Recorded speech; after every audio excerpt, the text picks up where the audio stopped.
안녕하세요. 이혼당한 아주버님 따라 저까지 이혼하게 되었네요. 시어머니 때문에 결혼 초반에 고생을 했고 그 후에는 아주버님 때문에 고생을 했어요. 곡절없는 부부들이 세상에 어디 있겠나요?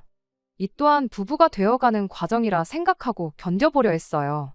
그런데 참 아이러니하게도 결국 이혼은 남편 때문에 하게 되었네요. 남편과는 5년의 연애 끝에 결혼을 하게 되었습니다. 서로 장단점이 무언지 충분히 파악할 만큼 오랜 기간을 만나 결혼을 했죠. 결혼 또한 양가 부모님께 5천만 원씩 지원받아 딱 반반 결혼을 했습니다. 둘 중에 누가 더 잘났고 못났고 따질 것도 없을 만큼 조건도 비슷했고 양가 형편까지 다 비슷했어요. 맞벌이를 하는 만큼 남편이 먼저 나서서 맞살림을 하자고 제안을 해왔죠. 맞벌이 하면서도 집안일 문제로 다투는 부부들이 많다고 들었는데 먼저 저렇게까지 나와주니 참 고맙기까지 했어요. 남편과의 관계만 두고 본다면 남부럽지 않을 만큼 순탄한 결혼 생활이었습니다. 하지만 신혼이라고 해서 마냥 좋기만 한 건 아니었어요. 남편이 특히나 자기 가족들이 연관된 일에 대해서만큼은 영 못 믿어온 모습만 보여줬거든요. 시댁이 저희 신혼집에서 가까운 편이라 그만큼 교류도 많았었습니다. 그런데 시어머니가 이토록 유난스러운 사람일 거라곤 결혼 전에는 상상도 못한 일이었습니다. 어찌 그렇게 매일같이 저희들을 찾아대시는지. 한 달에 4~5번씩은 무조건 시부모님과 시간을 보내야 했어요. 뭐라도 핑계를 대서 안 나가면 그만이겠거니 싶으시겠지만 정말 하루가 멀다 하고 오늘은 보자는 식으로 연락을 해대니 거절하는 것도 한두 번이지. 거절하고 거절해서 줄이고 줄인 게 그만큼이었으니 얼마나 유난스러웠던지 대충 감이 오시리라 생각합니다. 그래도 밖에서 외식하는 건 그나마 괜찮은 편이었어요. 그럴 때면 아주버님네도 같이 왔었거든요. 맞이의 맏며느리라고 시어머니도 저를 좀 덜 신경 쓰는 눈치였고 외식하는데 돈 계산도 아주버님네가 무조건 냈다 보니 그냥 남편하고 맛있는 거 먹고 왔다 생각하고 보낼 수 있었습니다. 진짜 문제는 시어머니가 시댁에서 보자는 연락이었어요. 일단 아주버님네가 시댁에서 거리가 조금 있었다 보니 시댁에서 자리를 가질 때면 보통 저희들만 가는 시기였거든요. 그런 식으로 시댁에 10번을 간다면 아주버님네가 오는 건 그중에 한 번 정도밖에 되지 않았었어요. 나중에 가선 외식하는 횟수도 줄어들기 시작했고 결국 시어머니가 불러내는 모든 시간은 시댁에서 보내야 했습니다. 누군들 그러하겠지만 저는 시댁에 가는 게 정말 싫었어요. 제가 올 때면 시어머니가 늘 저한테 온갖 가지 쓸데없는 일을 시키곤 했었거든요. 집안일 도와드리는 거 며느리 된 입장에서 조금 도와드릴 수도 있다고는 생각했지만 시어머니가 저희를 부르는 횟수가 잦아지고 시키는 일도 많아지고 하다 보니 저희가 보고 싶어서 불렀다기보단 그냥 번거롭고 손 많이 가는 귀찮은 일을 저한테 떠넘기려고 불러낸 건가 싶을 때가 더 많았지요. 욕조에 이불 담궈놨으니 가서 좀 밟아라 하신다던가. 한 번은 시어머니가 반찬하는데 손 많이 간다고 저를 기어이 불러내서 멸치 똥 떼고 콩나물 다듬고 그랬던 적도 한두 번이 아니에요. 나중에 가서는 그냥 아예 아무것도 하기 싫다고 저보고 반찬을 좀 해놓으라던 적도 있었지요. 그런 것쯤이야 100번 양보해서 이것도 며느리 도리의 하나다 그렇게 생각하고 그냥 하고 집에 돌아오긴 했지만 언젠가부터 남편은 저 멀리서 구경만 하고 있고 제가 아무 말도 안 하고 있으니 무뎌져서 그런가 나중엔 저한테 미안해하는 척도 안 하더라고요. 심지어 무거운 걸 옮길 때에도 남자인 남편과 아버님이 조금 힘만 쓰면 끝날 것 같은 일까지 기어이 저한테 시키고 있으니 납득이 되지 않는 일의 연속이었습니다. 내가 결혼을 한 게 아니라 시댁에 잡일하러 취직을 했나 싶은 생각까지 들으니 남편한테 아무 말도 하지 않을 수가 없었지요. 집에서 맞살림하고 암만 저한테 잘해봐야 뭐 하겠어요. 시어머니가 저한테 시키는 일이 힘든 일이고 쉬운 일이고 그런 걸 떠나서 틈만 나면 사람 불러내 쓸데없는 거 시키고 그러는데 남편이 나서서 속 시원하게 이 상황을 정리해주지는 못할 망정 시댁에 핑계대고 오늘은 못 간다고 말하는 것도 항상 저희 몫이었거든요. 그래서 결국 참다 못해 결혼하고 반년도 안 지나서 남편한테 이건 좀 아닌 것 같다고 한마디 꺼냈습니다. 시댁의 발길을 끊는 것까진 바래본 적도 없고 시어머니한테 나 좀 부려먹지 말라고 시원하게 한마디 해주는 건 더더욱 바란 적 없다고. 다만 그래도 시댁에서 시어머니가 나를 그렇게 부려먹고 있으면 당신이 도와줄 수 있는 건 도와줬으면 좋겠다고 단도직입적으로 이야기를 했어요. 그런데 남편이 그때 한다는 소리가 시댁, 그러니까 시어머니 앞에서만큼은 그냥 어머니가 시키는 대로 하고 자기는 아무것도 안 하게 가만둬줄 수 없냐는 소리를 하더라고요. 그 이유가 무언가 하니 형님 이야기를 꺼내더라고요. 저랑 결혼하기 전에 시어머니가 형수님한테 하던 걸 봐왔다 보니 그렇게 못하겠다고요. 괜히 거기서 자기가 저 일하는 거 도와준다고 나섰다가 좋은 꼴 못 본다는 걸 알고 있어서 그러는 거랍니다. 아주버님이 형님 도와주는 척이라도 하면 어머님이 형님한테 그렇게 잔소리를 해댔답니다. 내 아들 시킬 거였으면 너를 여기 왜 불렀겠냐 하면서요. 그리고 그걸 가지고 혼자 속이 꽁해가지고는 며칠 동안 전화해서 사람을 아주 피가 마를 때까지 호달군다나요. 어머님이 형님한테 어떻게 하는지를 직접 두 눈으로 봐왔기 때문에 그렇기에 자기가 시댁에서 아무것도 안 하고 가만히 있어주는 게 오히려 저를 진정으로 위하는 길이나 마찬가지라는 소리를 하는 거예요. 다른 건 몰라도 시어머니가 자리에 같이 있을 때만큼은 자기 도움 같은 건 기대도 하지 말고 그냥 시키는 대로 해달라는 겁니다. 자기가 맞살림을 하기로 한 것도 집안일을 도맡아서 하는 것도 전부 다 제가 시댁에서 고생하는 걸 알기 때문에 그러는 거라는 거예요. 이건 뭐 옆구리 찔러서 절 받는 것도 아니고 당연히 그래야 해서 하는 거라 생각했던 맞살림이 알고 보니 제 기분 맞춰주려고 나서서 시작한 거라는 걸 알게 되니 적잖이 실망스러웠죠. 그래도 앞으로는 시댁에 다녀온 날에는 그날은 물론이고 그 다음 날까지 제가 해야 할 집안일이라도 자기가 대신 전부 다 하겠다며 시댁에서만큼은 시어머니를 거스르지 말아달라 부탁을 하대요. 어이도 없고 실망스럽기 그지없는 대답이긴 했지만 그래도 그때는 남편 말이 일리가 있다고 괜히 그런 소리를 하는 게 아니겠다고 그렇게 생각하려고 했어요. 남편이 자기 어머니에 대해서 저렇게 말할 정도면 시어머니가 사람을 갈구는 게 보통이 아니라는 소리나 마찬가지인데 남편이 도와준다고 제가 시댁에서 잡일을 그만하게 될 것도 아닌데 잠깐 조금 편하자고 남편 부려먹었다가 시어머니한테 된통 당할 수도 있다는 생각에 괜히 긁어 부스럼 만들 필요는 없는 거 아니겠냐 하고 그렇게 하기로 했어요. 일단 대답은 그렇게 하긴 했지만 또 한참 지나 생각해보니 남편은 시어머니가 며느리한테만큼은 독한 분이라는 걸 알고 있었으면 결혼하기 전에 시어머니가 어떤 사람인지 미리 귀띔이라도 해주던가 아니면 적어도 신혼집을 시댁 근처에 정하기로 했을 때 나도 익숙한 동네가 좋다고 할 게 아니고 어떻게든 시댁에 자주 왕래하기도 힘들 만큼 멀리 집을 구하자고 했으면 좀 좋았을까 싶었습니다. 그래도 시댁에서 시키는 집안일이 그렇게 어려운 건 아니었어요. 집안일이라고 해봐야 뻔한 것들밖에 없잖아요. 매일같이 불러내 뭐 김치를 100포기씩 담그라고 한다던가 하는 말도 안 되는 명령은 없었고 고작 해봐야 한 이틀치 밀린 설거지 좀 대신 해달라느니 일요일이 분리수거 날이니 와서 분리수거를 좀 하라던가 이불 빨래를 대신 해달라느니 하는 사소한 일들의 연속이었다 보니 언젠가부터는 익숙해지기 시작했어요. 나름대로 꾀도 부리고 시어머니가 너는 왜 이렇게 손이 느리냐며 답답하다고 보고 있자니 속이 터지겠다고 하던지 말던지 최대한 천천히 제 페이스 유지하면서 꾀도 부리고 그렇게 나름 현명한 대처를 하고 있었습니다. 신혼 초에는 이렇게 자주 볼 거면 그냥 집 팔고 우리 집 와서 살면 어떻겠냐는 말까지 했었어요. 처음에는 농담하시는 줄 알고 저도 농담하듯 거절하고 말았죠. 그런데 몇 번 더 같은 이야기가 나왔고 그때부터 저도 시어머니가 시키는 일을 일부러 천천히 하고 일부러 실수하고 그러기 시작하니 언젠가부턴 그런 말도 쏙 들어가고 그래서 참 다행이다 싶었습니다.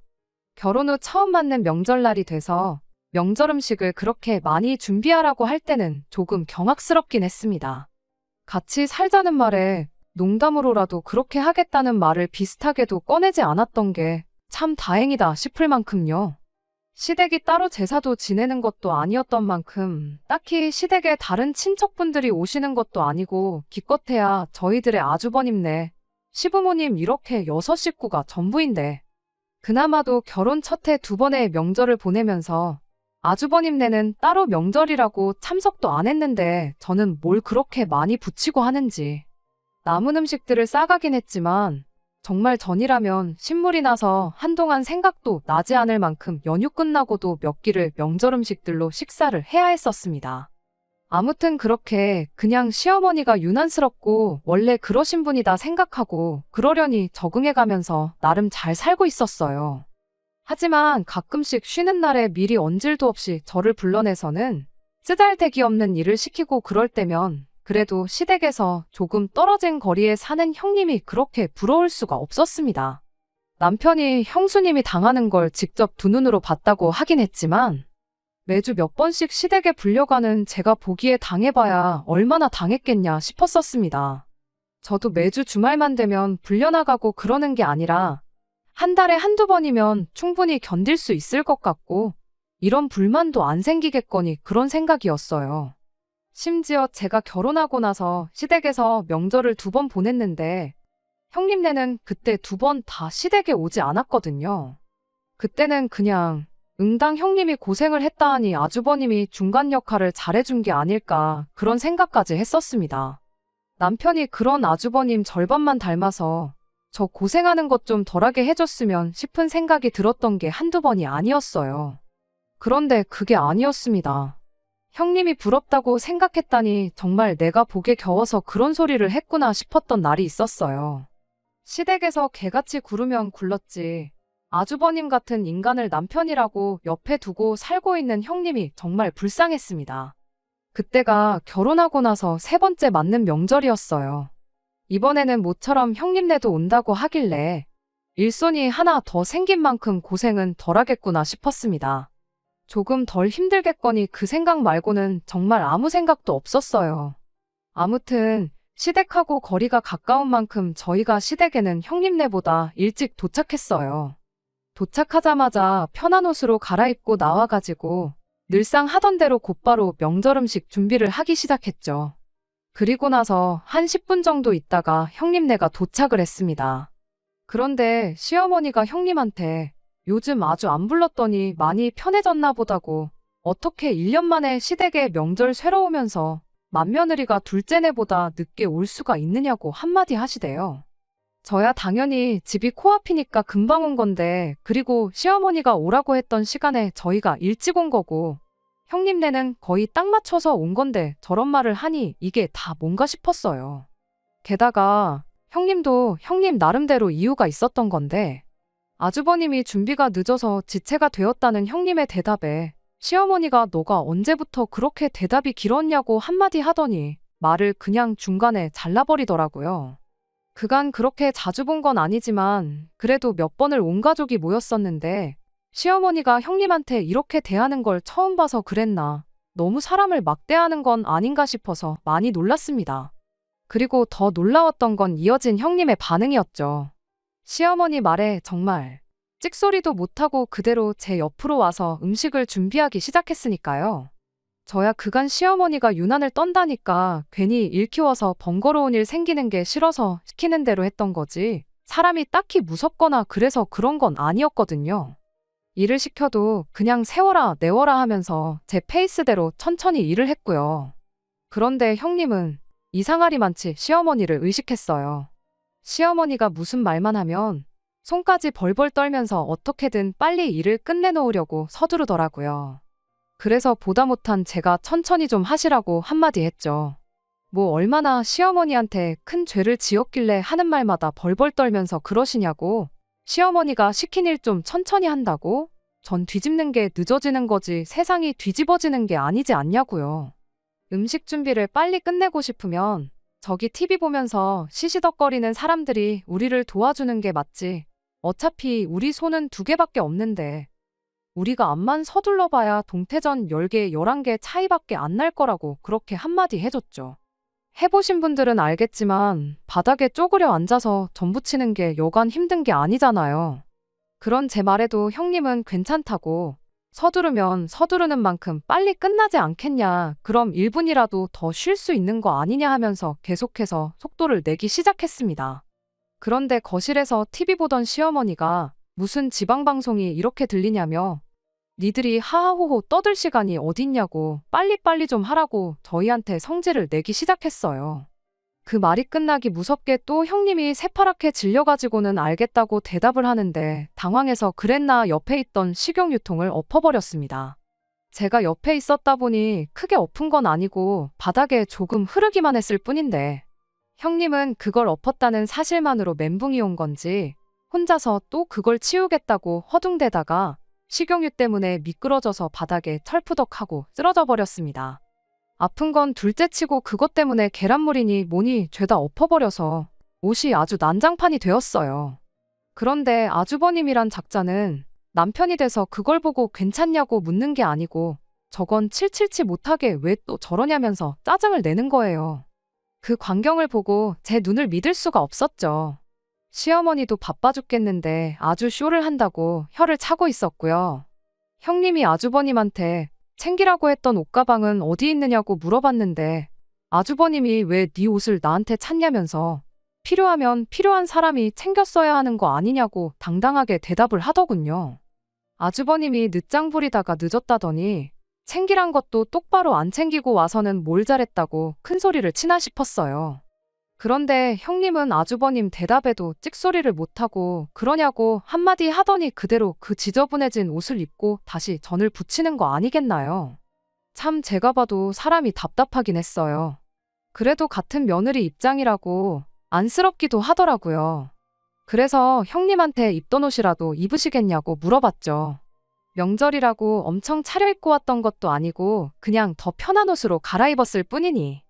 여차하면 집도 가까우니까 남편 시켜서 내 옷 좀 가져달라고 해도 그만이고 저 혼자 가서 갈아입고 와도 그만인 거였으니까요.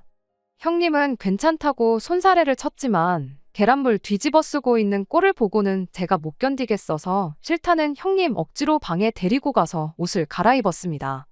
같은 여자끼리인데 뭘 그렇게 부끄럼이 많은지 뒤돌아서 깨작깨작 옷을 갈아입는데 속이 다 답답했는데 그런데 형님 팔뚝에 시퍼렇게 들어있는 커다란 멍자국이 눈에 들어오더라고요. 어디 모서리에 부딪혀서 생겼다고 하기엔 누가 봐도 그 범위가 넓었어요. 형님한테 이게 뭐냐고 물어봤더니 계속 주저하다가 아주버님 때문에 그런 거라며 끝내 이야기를 해줬습니다. 사실 저희 결혼하고 형님네가 명절에 참석을 안 했던 게 아주버님이 형님 고생할까봐 중간 역할을 해줘서 그랬던 게 아니었더라고요. 그건 그저 제 착각에 불과했던 겁니다. 지난 설에는 형님이 코로나 확진이 떠서 못 갔던 거였고 그 다음 명절인 추석에는 형님네 직장에 일이 생겨서 부득이하게 명절에도 출근을 해야 했기 때문에 못 왔던 거래요. 그런데 그렇게 1년 명절날 시댁을 안 가니 그렇게 좋을 수가 없었답니다. 그래서 아주버님한테 이번에도 시댁에 안 가면 안 되냐 물었다가 아주버님이 되도 않는 소리 말라고 대번에 거절을 했고 그래도 형님은 진짜 제발 안 가고 싶다고 그렇게 둘이 난리를 치다가 아주버님이 웃기지 말라고 그대로 팔뚝을 잡아 꺾어버렸다네요. 그러면서 시댁도 똑바로 못 챙기는 게 어디 며느리라고 하고 다니냐고 그 길로 집을 나가라 마라 아주 된통 소리를 질러댔답니다. 결국 아주버님을 이기지 못하고 이렇게 시댁 끌려와서 또 일을 하고 있다면서 한숨을 섞어가며 이야기를 하는데 그런 아주버님도 아주버님이지만 이걸 아무렇지도 않게 말하는 형님이 더 충격적이었어요. 나였으면 남편이 내 몸에 손대는 순간 이혼 서류부터 준비했을 거라고 뭐하러 그걸 참느냐는 식으로 말을 했죠. 형님은 그래도 내가 선택해서 한 결혼인데 이혼까지 할 게 뭐 있냐며 말을 아끼는 모습이었고 부부싸움은 칼로 물베기라는데 제가 이래라 저래라 한다고 해서 바뀔 것 같지도 않고 괜히 오지랖 부렸다가 저만 중간에서 이상한 사람 될 수도 있다는 생각에 그 다음부터는 말을 아꼈습니다. 아무튼 그렇게 옷 갈아입고 나와서 다시 음식 준비를 시작했지요. 그렇게 명절 보내고 저녁이 돼서야 집에 돌아가게 되었습니다. 형님이 옷은 깨끗하게 세탁해다가 전해주러 오겠다고 했는데 택배로 보내주시면 될 걸 뭘 멀리 전해주러 오시냐고 되물은 제 말에 그래도 직접 전해주러 오겠다며 슬며시 웃고 말더라고요. 그 웃음의 의미가 뭔가 싶었는데 그렇게 반년이 좀 더 지나서 추석을 얼마 앞두고 형님이 저를 따로 불러내 충격적인 소식을 전해왔어요. 형님이 아주버님하고 이혼 소송에 들어갔다는 소식이었죠. 알고 보니 그동안 형님이 몰래 이혼을 준비하고 있었나 봐요. 저한테 이혼까지 할 게 뭐 있냐고 말을 아낀 게 나름 혼자서 이혼을 준비하고 있던 걸 들키고 싶지 않아서 그랬다는 걸 알 수 있었어요. 그리고 제 옷도 그때가 돼서 돌려받았죠. 아마 버틴다고 이혼을 못 해주진 않을 거라며 저한테 옷을 돌려주는데 그렇게 자신만만한 모습이 참 새로웠네요. 그냥 그 멍자국만 가지고도 충분히 이혼할 수 있을 만큼이었는데 그것 말고도 뭐가 또 엄청 많았나 봐요. 그동안 그냥 당하고만 있던 게 아니었던 거죠. 모아둔 자료가 너무 많아서 아주버님도 항소는 엄두도 못 냈고 결국 형님한테 위자료 2천만 원 주고 재산까지 분할해줘가며 끝내 이혼을 하게 되었답니다. 그러는 과정에서 시어머니도 형님한테 1,000만 원 위자료를 줘야 했고 그렇게 형님은 저희 가족과 완전히 남남이 되고야 말았습니다. 그 길로 고향으로 내려가서 분할받은 돈으로 사업까지 시작했다고 하는데 그냥 잘 지냈으면 좋겠다는 생각뿐이었어요. 아무튼 덕분에 저는 많이 편해지기는 했습니다. 며느리한테 막노동을 시키는 게 이혼 사유가 되고 나아가선 위자료까지 뱉어내야 한다는 사실을 직접 깨달았다 보니 그 뒤로 따로 저를 불러내거나 하는 일이 사라졌거든요. 그 후로 저희 시어머니는 주변 사람들한테 순진한 당신 아들이 아주 여우 같은 마누라 작전에 속아 넘어가서 돈까지 털리고 이혼당한 것처럼 이야기를 하고 다녔어요. 그런 모습을 보고 듣게 되니 저한테 그러신 것도 아닌데 어머님이 달리 보이더라고요. 솔직히 정이 많이 떨어졌네요. 아무튼 아무도 예상 못했던 아주버님의 이혼에 시어머니가 더 이상 저를 집으로 불러내지 않게 되었고 덕분에 제 삶이 그나마 편해지긴 했었습니다. 아주버님이야 안 됐지만 형님 생각해보면 형님한텐 잘된 일이고 더불어 시어머니한테 시달릴 일이 줄어든 저한테도 잘된 일이었죠. 고생 끝에 낙이 온다더니 이제야 정상적인 결혼 생활을 하게 되었구나 싶었어요. 한 고비 넘겼다고 생각했더니 산 넘어 산이라고 또 다른 고비가 저를 기다리고 있을 줄은 또 생각 못했습니다. 아주버님이 형님과의 이혼 때문에 재산 분할이다 위자료다 뭐다 해서 결국 살던 집을 정리를 하게 되었고 그렇게 시댁으로 들어와 살게 되면서 모든 게 시작되었습니다. 시어머니가 더 이상 저를 집으로 부르지 않는 게 그렇게 좋았는데 아주버님이 시댁에 들어오고부터는 시어머니가 아니라 아주버님이 제가 아니라 남편을 불러대기 시작했거든요. 마땅히 만날 친구도 따로 없던 건지 그렇게 아주버님한테 불려나가면 남편은 새벽 2시나 돼서 술을 진탕 마시고 집에 들어오고 그랬어요. 어쩌다 한두 번 나가면 이혼한 형이 불쌍해서 기분 맞춰주느라 그러는 거구나 하고 그냥 넘어갔겠지만 이건 뭐 시어머니가 집에 쓸데없는 일 시키려고 부르는 게 더 낫겠다 싶을 정도로 평일 주말 할 것도 없이 일주일에 서너 번씩 데리고 나가는데 남편은 그래도 형이 부르는데 어떻게 못 나간다고 하겠냐며 저보고 이해해달라는 식으로 나오는데 그 꼴을 보고 있자니 아주 미치고 팔짝 뛸 노릇이었죠. 그런데 매번 밖에서 마시고 놀고 하려니까 돈이 좀 아깝다는 생각이 들었나 봐요. 언젠가부터는 아주버님이 저한테 전화해서 남편하고 조용히 마실 테니까 저희 집에서 마시면 안 되겠냐는 식으로 연락까지 해왔어요. 집에서 마시면 제가 있는 만큼 불편해서라도 제 눈치가 보여서라도 술을 좀 덜 마시려나 싶었는데 제 생각이 완전히 빗나갔습니다. 오히려 집에서 마신다고 마음이 놓이는 건지 뒷일은 생각도 안 하고 술을 퍼마셔대고 그러더라고요. 그래도 남편은 제 눈치를 본다고 그런 건지 밖에 나가서 마실 때만큼 고주망태가 되지는 않았어요. 알아서 정신줄 딱 붙잡고 아주버님이 만취하면 택시를 불러서 아주버님을 집으로 보내고 그러는 시기였습니다. 나중엔 손흥민 축구 경기 본다고 평일 주말 가릴 것도 없이 저희 집에 와서 죽치고 있다가 가고 그러는데 정말 제 인내심에도 한계가 오기 시작했어요. 그러던 중 시어머니한테서 잠깐 좀 보자는 연락을 한 통 받게 되었습니다. 남편도 빼고 단 둘이서만 보자니 솔직히 좋은 예감이 들지는 않았어요.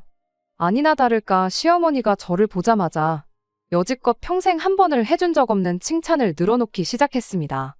당신이 사람 보는 눈이 없어서 어디서 별 그지 같은 걸 맏며느리라고 데려왔었는데 맏며느리 복은 없어도 너만큼은 진짜 잘 데려온 것 같다는 말을 하는데 그 말도 어이가 없었죠. 뭐 며느리 자리를 면접 보고 받은 것도 아니고 데려왔다는 표현부터가 얼마나 거슬리던지. 근본도 없고 가진 것도 없는 거 맏며느리라고 데려와서 그렇게 잘해줬건만 받아준 은혜도 모르고 이렇게 남편과 시부모 뒤통수를 치고 튈 줄은 몰랐다며 형님과 저를 비교해가며 칭찬을 해대는데 칭찬을 받고도 기분이 이렇게 나쁜 적은 그때가 제 인생에 있어서 최초인 것 같습니다. 본론은 나오지도 않았는데 별 얼토당토하는 칭찬을 하고 있는 것도 솔직히 좀 불길했어요.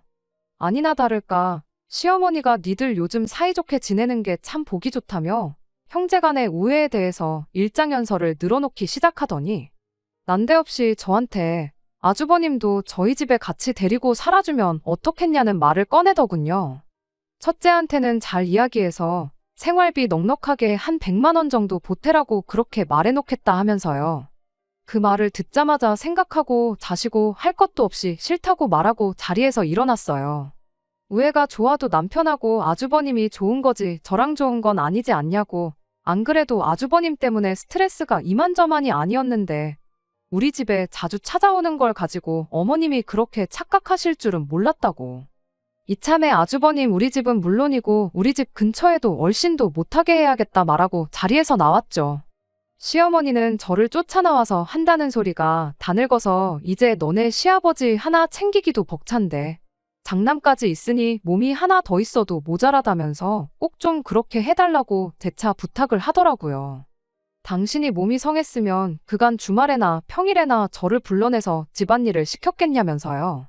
요즘 그렇게 불러내지 않으니 너가 힘들 게 뭐가 있겠냐면서 꼭 좀 아주버님을 우리 집에 데리고 살아달랍니다. 그간 그래도 불만 없이 나름 현명하게 잘 대처했다고 생각했는데 2년 가까운 세월 동안 저도 쌓인 게 많았나 보더라고요. 그 말을 듣자마자 대번에 지금 시댁에서 식모노릇 안 시키는 걸 생색이라고 내고 있는 거냐고 시어머니한테 한마디 쏘아붙였습니다.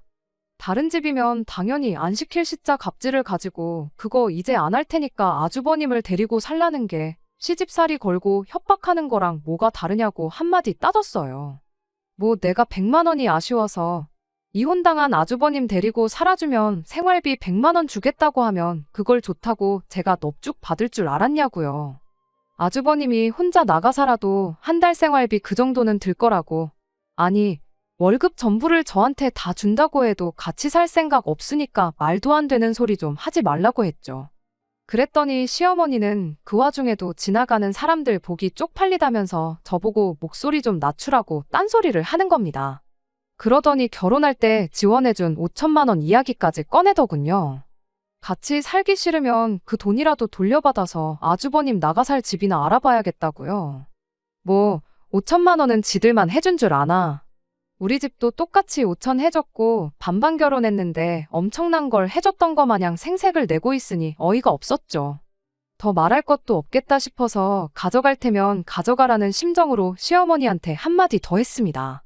아주버님 이혼시킨 걸로 모자라 이젠 저희까지 이혼시킬 생각이냐고 말이죠. 그렇게 한마디만 더 말하고 그냥 뒤도 안 돌아보고 집으로 돌아왔네요. 문제는 남편이었어요. 집에 오는 사이에 시어머니가 남편한테 구구절절 무슨 이야기를 나눴는지 다 설명을 했는가 보더라고요. 제가 집에 돌아오자마자 남편이 저를 붙잡더니 어떻게 어머니한테 말을 그렇게 할 수가 있냐며 저한테 심했다고 사과를 하라대요. 그럼 뭐 아주버님을 우리 집에 데리고 살자는 이야기냐 했더니 남편이 한다는 소리가 평생 데리고 살라는 것도 아닌데 못할 건 또 어딨냐는 소리를 하는 겁니다. 형님이 저렇게 평생 혼자 살 것도 아니고 재혼 상대 찾으면 다시 가정 꾸리고 집을 나가지 않겠냐는 거예요. 형님도 나이가 있으니 시간 끌어서 좋을 거 없는 거 알고 있을 거다. 혼자서 오래 있진 않을 테고 짧으면 1년도 안 되지 않겠냐면서요. 뭐 재혼은 하고 싶다고 다 하는 거냐고 한마디 했더니 요즘 이혼한 게 뭐 대수냐고. 형님이 사지멀쩡하고 돈도 잘 버는데 못할 게 뭐가 있겠냐고 대답하더군요. 암만 이혼한 사람들이 재혼을 하고 싶다고 해도 판결문 보면 왜 이혼당했는지 주르륵 다 나오는데 시자 갑질하는 시모의 마누라 두들겨 패서 이혼당한 인간하고 달도 하겠다고 한마디 해줬습니다. 그랬더니 남편이 형님 욕을 하기 시작하는 거예요. 누가 봐도 형님이 꽃뱀한테 당한 건데 너는 그 판결을 믿냐면서요. 전영수가 얼마나 독한 사람인 줄 아느냐고. 아무것도 가진 거 하나 없는 인간. 우리 형님이 데려가서 사라졌더니 그 은혜도 모르고 뒤통수를 친 무서운 여자라면서요. 그냥 어떻게든 재산 분할 가져갈 생각에 5년 동안 함정을 파놓고 상황을 자기한테 유리하게 만들어서 소송해서 승소를 한 거랍니다. 결혼 기간을 채워야지 재산 분할 받을 때 유리한 걸 알고 그랬던 거라면서 가족인 형님을 믿어주질 못할 망정 그 여자 말만 믿고 우리 형님을 이혼당해도 싼 사람으로 생각하고 있었냐면서 저한테 실망이라는 겁니다. 실망이라니 누가 할 소리를 하고 있냐고. 암만 형님이 진짜로 이혼을 목적으로 결혼한 거라고 해도 배우자를 멍이 들 때까지 패는 게 어디 사람이 할 짓이냐고 한마디 했더니 남편이 한다는 소리가 맞을 짓을 했으니 맞은 거 아니겠냐고 아주버님을 두둔하는 겁니다. 그리고 그때 깨달았죠. 시짜짓하는 시모도 이혼당한 아주버님도 문제지만 똥오줌 못 가리고 가족들 원하는 대로 다 해주려는 이 인간이 우리 결혼 생활에 있어서 가장 큰 문제였다는 걸요. 상처에 딱쟁이가 안듯 이 힘들었던 시간들도 지나면 추억이 되고 우리가 부부로서 한 단계 더 성숙해지는 단계라고 생각하고 참아왔건만 이 인간은 저를 그저 제가 부탁만 하면 자기 뜻대로 움직여주는 호구 정도로 생각하고 있다는 사실을요. 맞을 짓을 하면 맞아도 싸다는데 시모 뜻에 거역하고 아주버님 무시했다간 이 인간이 나한테 손을 대는 날도 머지 않겠다는 확신이 생겼고 두말할 것도 없다 싶어서 그 길로 남편한테 이혼하자는 이야기를 꺼냈습니다. 나는 형님처럼 5년이나 기다릴 것도 없다고. 어차피 반반 결혼했고 니네 엄마가 그 와중에 5천만 원도 가져가겠다 했으니 그거 감안해서 5천만 원 제하고 절반 가져가겠다. 그렇게 한마디 해주고 그냥 그 길로 꼴도 보기 싫어서 그냥 집을 나왔어요. 친정도 너무 멀리 있고 당장 어디 가 있을 곳도 없어서 방황하고 있었는데 1시간도 안 지나서 남편한테 다시 이야기 좀 해보자며 미친 듯이 연락이 오더라고요. 시댁도 가까운데 내 집에서 내가 나갈 게 아니라 남편이 시댁으로 꺼지면 될 것 같아서 당신이 시댁으로 가 있어라고 한마디 할 생각으로 집에 돌아갔더니 집에는 시어머니도 함께 자리에 있었습니다. 어머님은 여기 왜 와 계시냐고 결국 둘째 아들까지 이혼당하는 거 실시간으로 구경하러 오셨냐고 한마디 했더니 시어머니가 쩔쩔매기 시작하면서 자기가 잘못 생각했던 것 같다며 사과를 해오더군요. 5천만 원 내놓으라고 한 것도 사실 홧김에 그런 거라고 당신이 오죽 답답했으면 그랬겠냐면서요. 자식들 잘 되길 바라는 게 부모 마음이라고 너도 앞으로 애 낳고 키우다 보면 내 심정이 무엇인지 이해할 거다 하면서 쩔쩔매는데 그러는 시어머니한테 한마디 또 해줬습니다. 자식 잘 되길 바라시는 분이 며느리들이 한을 품고 이혼을 결심할 때까지 사람을 그렇게 못 살게 구셨냐고요. 그래도 너무 죄책감 갖지 마시라고. 이혼 사유를 100이라고 본다면 어머님 때문에 이혼하는 건 그중에 한 30에서 40 정도밖에 안 될 거라고요. 판사님도 아주버님 위자료 2천 주라고 할 때 어머님한테는 1,000만 원만 하라고 하지 않았었냐고. 진짜 이혼 사유는 모자란 어머님의 두 자식들한테 있는 거니 자책하실 필요 없고 이제부터라도 두 아들 다시 품에 끼고 살면서 새로운 사람 만나서 새 가정을 꾸릴 때까지 모자란 거 잘 가르쳐 주시라 그렇게 한마디 하고 두 사람들 집에서 쫓아내버렸습니다. 그리고 1년 조금 안 되는 지리한 싸움 끝에 결국 저도 이혼을 하게 되었어요. 재산 분할은 애초에 반반 결혼을 했다 보니 더 계산할 것도 없이 절반 가져왔습니다. 돈을 만드는 과정에서 남편이 집을 정리할 수 없었기에 아주버님이 이혼당해서 가져온 걸로 그 돈을 충당했죠. 집을 정리할 수 없던 이유는 안 봐도 뻔했습니다. 시어머니가 아버님 하나도 힘든데 두 자식들까지 당신 품에 다시 끼고 살려니 그게 답도 없다고 느껴진 건지 절대로 집에 기어들어올 생각 말라고 강하게 나오는 바람에 둘이서 그 집에 같이 살기로 했는가 봐요. 살림이야 남편이 자라니 둘이서 밥 굶고 그러지는 않겠죠. 시어머니는 자기도 하기 싫은 걸 왜 저한테 떠넘기려고 했는지 모르겠어요. 덕분에 저도 새 인생 찾을 수 있었으니 이유는 불문하고 저한테는 좋은 일이라 생각할 수 있겠네요. 다른 건 모르겠고 시어머니의 두 자식들이 재혼만큼은 안 했으면 좋겠다는 생각밖에 안 드네요. 괜히 아무 죄도 없는 사람 인생 망치지 말고 의좋은 형제들끼리 평생을 그 집에 둘이서 살았으면 합니다. 저보다 먼저 이혼한 형님도 얼마 전에 만났어요.